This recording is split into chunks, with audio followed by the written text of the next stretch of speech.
Welcome, everybody, to the Notorious OTB, brought to you by Gambling Podcast Network. And, folks, as always, it's all good, baby. It was all a dream. We used to read Blood Horse magazine. I got my Cuban. Yes, Cuban B. Your host, Chase Sessoms, the Wolf of Oaklawn. I'd rather be trapped than lazy. Don't care what they say, I'ma do what they say. It happens every year about this time. Weaklings act like they lost their mind. Alphas reclaim the neighborhood. Rob the sheep and all the wolves get good. Oh, if you will. Yes. Welcome to the show. Joining me, as always, you might know him as the Michelangelo of the crime, Michael Jordan. Ladies and gentlemen, he's your favorite capper's favorite capper, Barry the Sniper Spears. Hey, don't rub on that. You block that. You understand? That's alpaca. That's $25,000 alpaca. You block that shit. Right. You don't rubble. Put the club soda on there. What's up, Barry? What's good? Not much at all on this fine Wednesday. Still hot though. Yeah. Oh, what was that you said? Crazy. Did you say new tattoo? New tattoo. I did. New tattoo. Look at that. Arky Nice. Bread. Boom. She did such a shout out to Cassidy England at Love Spell Tattoo in Little Rock. She knocked it out of the park. But yeah, I'm tattooed, as I like to say. What do you think? Tell me good things about my tattoo, Barry. It's outstanding, Arky Bread. Thank you. Yesterday we didn't have any luck, but we also had Horseshoe Indy go bananas with the weather on us. Oh yeah, right. Like literally like an hour before post time, they just wiped everything out. Nothing like it. Well, anywho, we turned the page because it's Wednesday, and on Wednesday, Barry and I give you simply the best. That's right. It's Wednesday Best Bets. Barry and I have dug through this Wednesday card at Saratoga from the rooter to the tutor to find you our best plays. They can be high odds. They can be high confidence.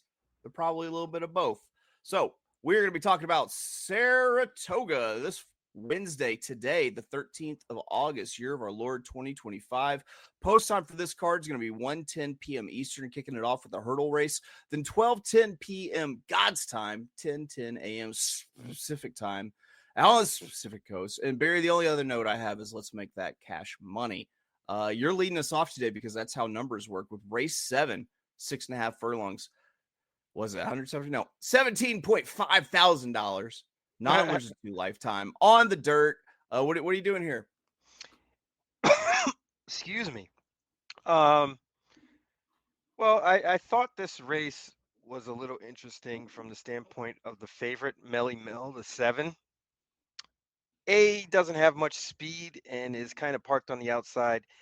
Getting Lasix to the first time and plummeting to the $17,500 level, non-winners of 2. Doesn't seem like a good thing here.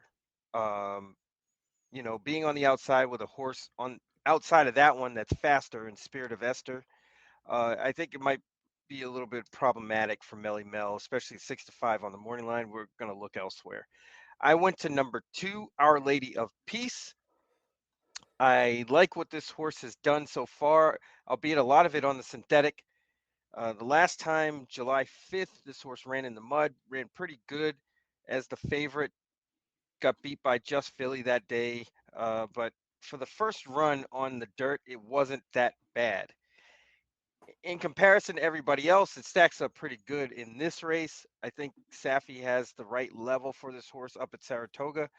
Had a couple workouts, or actually a workout at Palmetto since then. It's getting Irad, which is very interesting in this race because Irad, he rides these kind of races, but he doesn't ride for Safi all that often, especially outside of New York. Outside of Florida.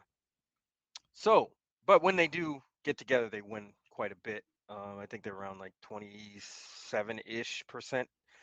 So we're going to take number 2, Our Lady of Peace, and we're going to do a daily double. I definitely want to put a $20 win bet on number 2, Our Lady of Peace, and then we're going to capitalize on that and play a double into race 8, which is a New York Stallion Series stake on the inner turf, going a mile for the Phillies.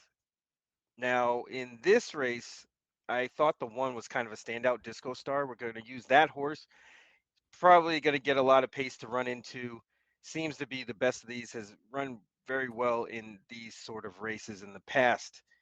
And we're going to use the 5, Boston's Finest. Finished behind Disco Star last time in the Susie O'Kane on July 16th. Was a kind of a wide trip that day, and I think that might reverse itself this time. Has actually the same post position, but I think gets a better ride, even though it's Pratt off, which is usually not a good thing. But I think they figured out where this horse needs to be, and I think they're going to get there. So we're going to use the 1 and the 5 in race 8 to close out our double. There we go. Barry's got his place where he kicks him on race 7. Finishes it in race 8, and then hangs out the window. No regulatory payment. Right, stand in line. Stand in line. But Barry, you and I have an issue today. Which is there is no team daily double. Because my play comes out of race 8, that New York Stallion Series stakes race on the turf. I'm playing a $10 win on the number 2 Queen Atlas at 10-1, and I'm playing a $5 exacta 2 with the 1, 3, and 5. As I typically do, I found a horse that I want to win bet, and then I want to maximize that profit whenever I have a long odds horse like this. So I'm keying it on top in an exacta. There's not, in my opinion, there wasn't that much early speed. I saw maybe 2 horses going, and if 2 horses are going, I'm going to go with my boy Kendrick Carmouche in the irons.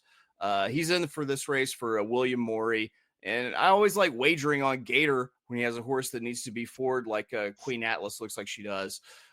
You're getting the price on this horse because you're betting on the promise of turf form versus having existing turf form.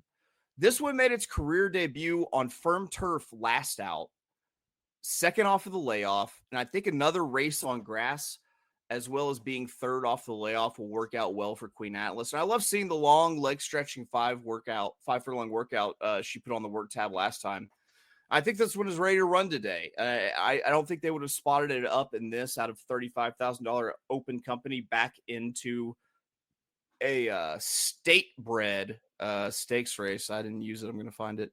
Go. I was state raised. You think I'm scared to catch a case on some bullshit?